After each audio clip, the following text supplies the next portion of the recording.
Hello, everyone. I'm Tom Wistersell. I'm JT Wistersell. I'm Jack Wistersell. We'd like to welcome you to another edition of From the Couch! NBA playoff. No, not the playoffs.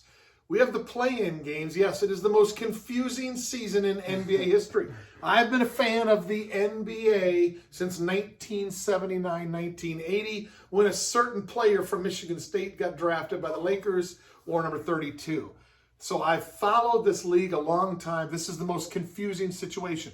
But we're not here to talk about how we're going to unconfuse it. We're here to talk about the play-in games and give some predictions on what's going to happen. And then the boys are going to give their awards away for the various NBA award winners. So, we ready to go? Yep. Right. Let's talk about the play-in games in the Eastern Conference. We're first going to start with the 7-8 game. We're going to start with the Wizards at the Celtics. JT, you're going first. What's going to happen tomorrow night? What would be Tuesday night? Wizards Celtics. What do you got? Russell Westbrook, Bradley Beal. They want it more than Jason Tatum and Kemba Walker, I think, in this game. Tatum, the whole vibe of the Celtics is off. If Jaylen Brown was playing, this is a totally different game. They're still missing Robert Williams as well. But the vibe of the Celtics, I do not like it. This Washington team is ready. They're hungry. They've missed the playoffs the last 2 seasons. They want it more. They're taking the 7th seed.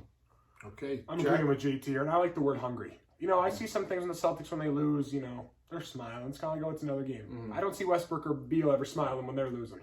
So I agree with him. The Wizards are going to win this, and they could make some noise in the playoffs. I mean, Kevin Durant, Russell Westbrook match will be fun to watch. All right, the other game Tuesday night is the 9-10 game, Hornets, Pacers. Jack, you're first. What do we got? We got to beat up Pacers team here against the Hornets team that is starting to get their players back. LaMelo's looking good. I'm going the Hornets here, and I like their coach a lot. He's a sleeper for Coach of the Year, in my opinion, but LaMelo Ball is going to carry this team over, and they got some great young scorers. So I have the Hornets. Okay. JT, where are you at? Yeah, no Brogdon for the Pacers, no Gordon Hayward for the Hornets. It bogs it down a little bit, but for me, I just feel like the Hornets are a little bit better right now. I'm a huge fan of their wings. Miles Bridges, of course. PJ Washington's a lot of fun, too. I'm kind of excited to see what their 6 men can kind of do. Like, you get this combination of Devontae Graham, Malik Monk. One of those guys is going to have a day. And Scary Terry is a playoff nickname for a reason. I think Terry Rozier's had a phenomenal year, and we're going to see it come to fruition. Only concern, man, they're going to struggle to guard Sabonis in the paint. Biombo, Cody Zeller, I don't think those guys can do it. So I could see the Pacers getting the upset, but I'm with Jack. I'm going Who doesn't want to hear the Hornets announcers one more game, too? Yeah. So in the Eastern Conference then, if the Wizards win, they move on. The Celtics then would play the Hornets. Yes. What's going to happen in that game, JT? The winner goes into the playoffs. The loser goes home. What do you got? Tatum and Kemba embarrassed after getting their butts kicked. Kemba, revenge game. He's not going to lose to his former team. Jason Tatum, we've seen him step up on these bigger stages. I think he's going to respond well after getting his butt kicked by those Wizards. And I think the talent of those two is too much for this young team to overcome. I have a feel I can trust Tatum and Kemba. I like Terry Rozier, but I don't trust him as much as the other 2 guys. And the rest of the young guys, it's kind of a crapshoot. So that's why I'm going Tatum, Kemba. Celtics are getting the 8th seed. Okay. Celtics, Hornets, Jack? It is LaMelo Ball's time to shine, but I'm going to have to wait a couple years. I have to go with GT and the Celtics here. The Hornets just aren't quite ready. Don't quite have the bench scoring that they need to be a great playoff team. And Jason Tatum and Kemba will be hungry after their loss. And everyone wants to see Celtics Sixers, not Hornets Sixers. Yeah. Good stuff. All right. Let's move to the Western Conference where a certain purple and gold team resides. The West play-in. We're going to start with the 7-8 game where the Lakers are stuck. They're going to host the Warriors Wednesday night. Jack, tell us what's going to happen. I don't know if you guys remember this year, but the Warriors are on TV a lot. And we saw a lot of things. The Warriors getting blown out. And I'm feeling that again Wednesday night. The Lakers are coming hungry. We got the big 3 here. It's going to be a great night to be a Lakers fan, let me tell you, because Steph Curry is going to have a long one. Lakers, easy win. Go Lakers. Of course, I'll take them too. What do you got? Okay, yeah. Well, of course I'm going Lakers too. I mean, I know he's not going to be the MVP, but this man is still the best player on the planet for a reason. He's telling me, don't you dare. No. No, Giannis is looking good. We're not doing that. Anyway. From last year again. Anyways, but Davis is a dominant defensive force. I think him at the 5 is going to be the most effective lineup because Curry's not going to want to switch Anthony Davis onto him. He's just too good. It's too hard to shoot over him. It really feels like it is Steph Curry, and this team needs Andrew Wiggins or Jordan Poole to have a big game. And when Wiggins is the most important guy of those 2 I just mentioned that you have to depend on, you're in a poor place right there. So Curry can't get it done alone. This veteran Laker team takes care of business at home. Okay. Spurs Grizzlies then is the other matchup. Wednesday night playing the 9-10 game. JT? I wrestled with this one a lot. This was the toughest one for me to pick. But you know what? I've been riding the veterans a lot throughout this thing. I'm going to keep going. DeMar DeRozan, he's been phenomenal since joining the Spurs. I think a lot of people kind of sleep on him, and I think he's going to have a really good game. Also, a little bit of a revenge game for Rudy Gay. Used to be on those Grizzlies a while back. I think he has a nice game as well. Patty Mills for the Spurs. They have some young players, the Spurs team does, but I really think they ride DeRozan in this game, and I think he gets it done. I just really like his game right now. I think he's going to have a big-time performance. Okay. Jack, Spurs Grizzlies. It's not LaMelo Ball's time, but it is John Morant's time. The Grizzlies are winning this one. John Morant's going to take over. Hopefully, Jaren Jackson can actually play a full game. Yes. Can help them out a bit. But Dylan Brooks is an amazing defender. He's going to lock in on DeMar DeRozan. I have a feeling, and I think the Grizzlies will take this step and get this win. Wow. So he's going to foul out like he did with Steph Curry. That's my prediction. Should be a good game. I look forward to seeing that one. That's game 1 on Wednesday night. So, Jack, that means you are predicting a Grizzlies-Warriors last play-in game. What's going to happen? And we're going to replay of what just happened the other night. Steph Curry is going to go off and win them the game. Because Steph Curry, I predict him having not a great night against the Lakers. Great defensive team. So Curry's going to come and hit a bunch of threes. John Morant's going to make some incredible plays. But in the end, the Warriors, they just play so hard. And they have so many, everyone knows their role on that team. And that's what makes them great. Now you're predicting Spurs Warriors. The Spurs youth, the guards trying to run around, chase Curry all over. They're going to get mixed up. They're going to get confused, give Curry some open threes. It's just so difficult to guard the pick and roll with him and Draymond, the way they run it with all types of action. It's just the most difficult thing to guard in the NBA right now to me. And the Spurs are going to falter because of that. And because Steph Curry is still that dude, and he's not going to let his team lose 2 games in a row to go home. All right. So there's your play-in predictions right there for the playoffs, which start on Thursday night. Which don't start till the weekend. Thursday night are the winners and losers, as we predicted, moving along again in this really confusing year for the NBA playoffs. So forget that. We'll move on. All right, here we go. Let's give away some awards. It was an interesting year in the NBA with all the back-to-backs. There were lots of injuries to key players. So, some strange results, I think, in the awards. So let's start with the big one. Let's start with MVP. JT, we're going to go first to you. Mm-hmm. Who is your NBA MVP this year? Yeah, I got the guy you're wearing, Michael Porter Jr.'s teammate, Nikola Jokic. He's just been so good. Let's read the stats. 26 points, 10 boards, 8 assists, 56% from the field, 38% from deep. He is not just the best passing center in the NBA. He's one of the best passers in the entire NBA. I think he's a top 5 passer for sure. Makes incredible plays. This Denver team, in the 10 games after Murray got hurt, 9-1.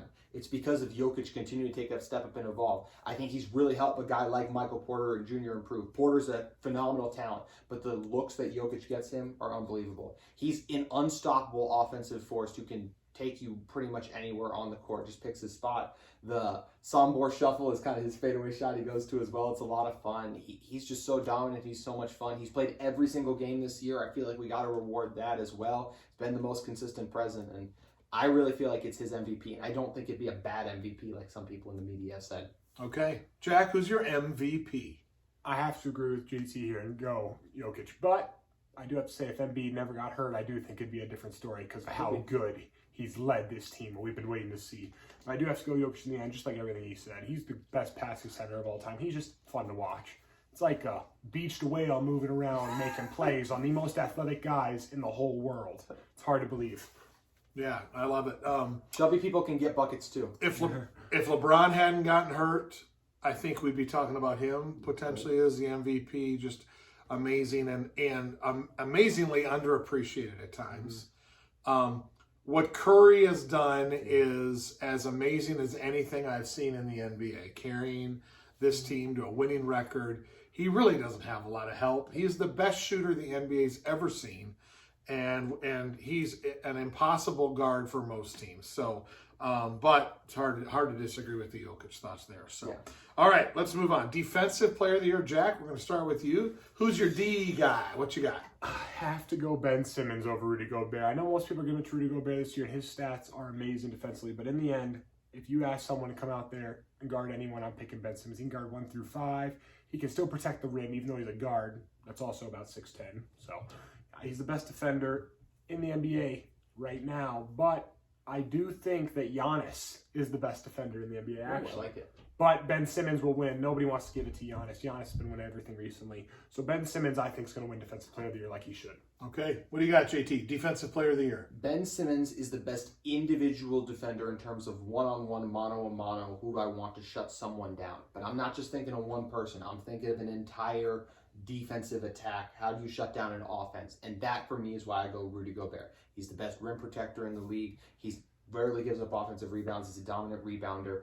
He's just an incredible force there. He changes the game from the paint. We see so many guards go into attack and back it out so quickly just as well. I really think he changes the game on defense unlike anyone else because of the fear he instills in opposing offenses. And that's why I give him the edge over Ben Simmons, because I think he has an overall larger impact on team defense.